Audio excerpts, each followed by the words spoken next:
ये सब देखकर कुछ लोगों ने उनका विरोध करना शुरू कर दिया। इस विरोध के बारे में कई जनश्रुतियां प्रचलित हैं, जिसका संकेत गुरु रविदास ने अपनी रचनाओं में दिया है। गुरु रविदास प्रतिदिन अपनी कुटिया में सत्संग किया करते थे।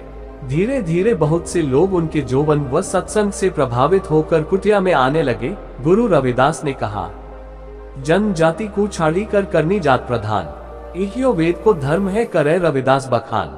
ब्राह्मण क्षत्रिय वैश्य शूद्र रविदास जनते नहीं, जो चाहे सुबरन कौ पावई कर मन माही। रविदास जन्म के कारण होत न को नीच, नर कुनीच करी डारी है ओछे कर्म की कीच। गुरु रविदास ने समाज को सही दिशा प्रदान करने हेतु सत्य का रास्ता दिखाया। उनका कहना था कि कोई प्राणी जन्म से शूद्र नहीं होता। किसी भी प्राणी की जाति को देखने से पहले उसके गुणों को देखना चाहिए। रविदास ब्राह्मण मत पूजिए जो होवे गुणहीन, पूजी चरण चंडाल के जो होवे गुण परवीन। गुरु रविदास की तरह और संतों ने भी इस बात पर बल दिया कि जो ब्रह्म को जानने वाला है वही ब्राह्मण कहलाने योग्य है। गुरु रविदास के सच्चे विचारों से प्रभावित होकर उस काल के कई राजा रानी उनके शिष्य बन गए थे। यही कारण था कि उन्हें ईर्ष्या करने वालों की साजिशों का भी सामना करना पड़ा था। एक बार काशी नरेश वीर सिंह बघेला के पास कुछ लोगों ने शिकायत की कि आपके राज्य में एक शूद्र रविदास धर्मगुरु बनकर लोगों को उपदेश देता है, ये बात ठीक नहीं है। उपदेश देना तो ब्राह्मणों का काम है। ये शिकायत जब राजा ने सुनी तो राजा ने संदेश भेजकर गुरु रविदास को अपनी सभा में बुलाया और साथ ही विरोधी दल को भी। दोनों पक्षों के बीच शास्त्रार्थ करवाया। इस दृश्य को देखने के लिए बहुत बड़ी संख्या में लोग उपस्थित हुए। काफी लंबे समय तक चर्चा चलती रही। गुरु रविदास के तर्कों के सामने पंडितों का पक्ष निर्बल साबित हुआ। विरोधियों ने जब देखा कि उनका पक्ष निर्बल हो रहा है तो उन्होंने प्रयास किया कि कोई निर्णय न होने पाए। ऐसी स्थिति में जनता की इच्छा और राजा की आज्ञा के अनुसार फैसला हुआ कि सभी अपने अपने ठाकुर को सभा में लाएं। उनको गंगा में बहाकर फिर वापस बुलाने का आदेश मिला। निर्णय किया गया कि जिसके ठाकुर बुलाने पर ऊपर आ जाएंगे उसको पूजा और उपदेश करने का अधिकार होगा। विजेता को सोने की पालकी में बिठाकर पूरे नगर में घुमाया जाएगा। निर्धारित समय पर गंगा के किनारे बहुत सारे लोग ये लीला देखने के लिए पहुंचे। पंडितगण लकड़ी के ठाकुर लेकर आए और गुरु रविदास पत्थर की शिला उठा लाए, जिस पत्थर पर वे अपना दैनिक अनुष्ठान किया करते थे। पंडितगण ये देखकर मन हो मन खुश हो रहे थे कि हम इस मुकाबले में जीत जाएंगे और गुरु रविदास हार जाएंगे, क्योंकि पत्थर आसानी से पानी में डूब जाएगा। काफी भीड़ इकट्ठी हो चुकी थी। सब लोग इंतजार में थे कि देखते हैं इस मुकाबले में कौन जीतता है।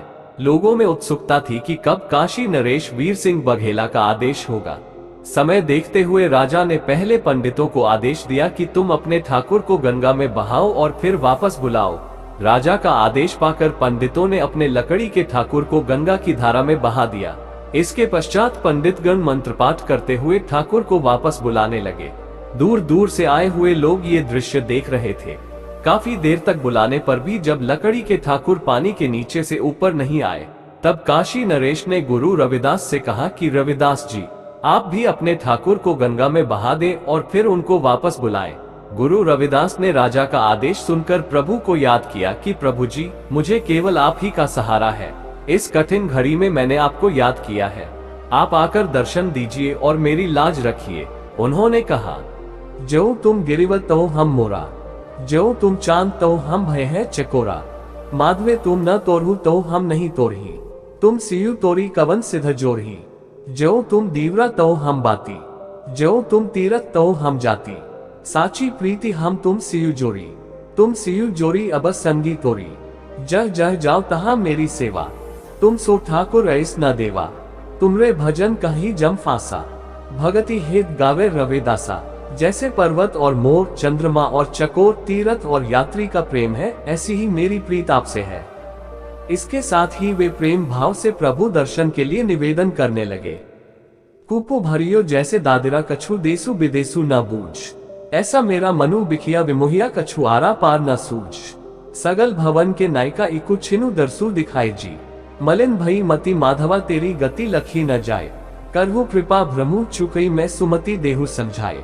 जोगी सा पावही नहीं तुआ गुण कथनु अपार, प्रेम भगति के कारण कहूँ रविदास चमार। उन्होंने विह्वल होकर यह पद भी कहा, आयो आयो हो देवाधिदेव तुम शरण आयो, सकल सुख का मूल जाको नहीं समतूल, सो चरण मूल पायो, लियो विविध जोनी वास जय को आगम त्रास, तुम्हारे भजन बिन भ्रमत फिरियो, माया मोह विषय संपर निकाम यह अति दुस्तर दूर तरियो, तुम्हारे नाम विश्वास छोड़िए आन आस, संसारी धर्म मेरा मन न धीजय, रविदास की सेवा मानहु देव पतित पावन नाम आजू प्रकट कीजय।